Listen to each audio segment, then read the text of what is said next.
ক্যান্টনমেন্টের বৈঠক নিয়ে হাসনাতের পর এবার ফেসবুক স্ট্যাটাস দিলেন সার্জিস আলম, যাতে বেশ কিছু ইস্যুতে তাদের বক্তব্যের অমিল উঠে এসেছে। কি বিষয়ে অমিল দেখা গেছে তা তুলে ধরছে টিভিএস মাল্টিমিডিয়া। 20 মার্চ দিবাগত রাত 1:44 আওয়ামী লীগের পুনর্বাসনে ক্যান্টনমেন্ট থেকে পরিকল্পনা করা হচ্ছে, এমন অভিযোগে একটি ফেসবুক স্ট্যাটাস দেন জাতীয় নাগরিক পার্টির দক্ষিণাঞ্চলের মুখ্য সংগঠক হাসনাত আবদুল্লাহ।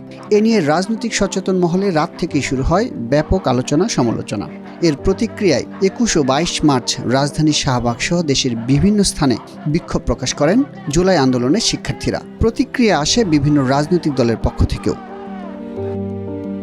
কিন্তু হাসনাতের ফেসবুক স্ট্যাটাসের বিভিন্ন বিষয় নিয়ে দ্বিমত প্রকাশ করে একটি স্ট্যাটাস দেন জাতীয় নাগরিক পার্টির উত্তরাঞ্চলের মুখ্য সংগঠক সার্জিস আলম।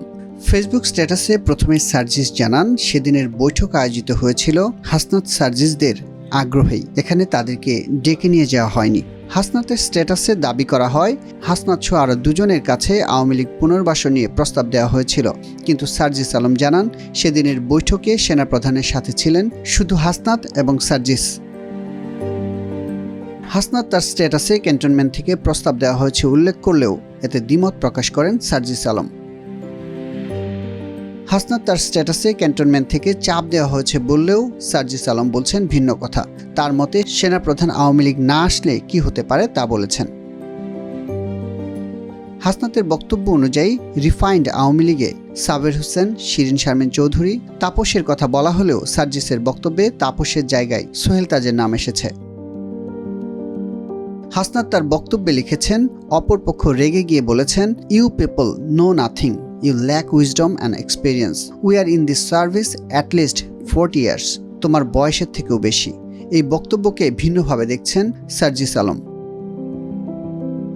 সেনাপ্রধানের পদত্যাগ নিয়ে যে কথা উঠেছে তা জাতীয় নাগরিক পার্টির বক্তব্য নয় বলেও ফেসবুক স্ট্যাটাসে উল্লেখ করেন সার্জিস আলম। হাসনাতের এভাবে স্ট্যাটাস দেওয়া নিয়ে নিজের মত তুলে ধরে সার্জিস লেখেন, সেনাপ্রধানের সাথে আলোচনার বিষয় এভাবে প্রকাশ করা ঠিক হয়নি। এই স্ট্যাটাসের শেষে যে কোনো ভার্সনের আওয়ামী লীগ বাংলাদেশের রাজনীতিতে আসার বিরুদ্ধে নিজের অবস্থান তুলে ধরেন এনসিপির নেতা সার্জিস আলম।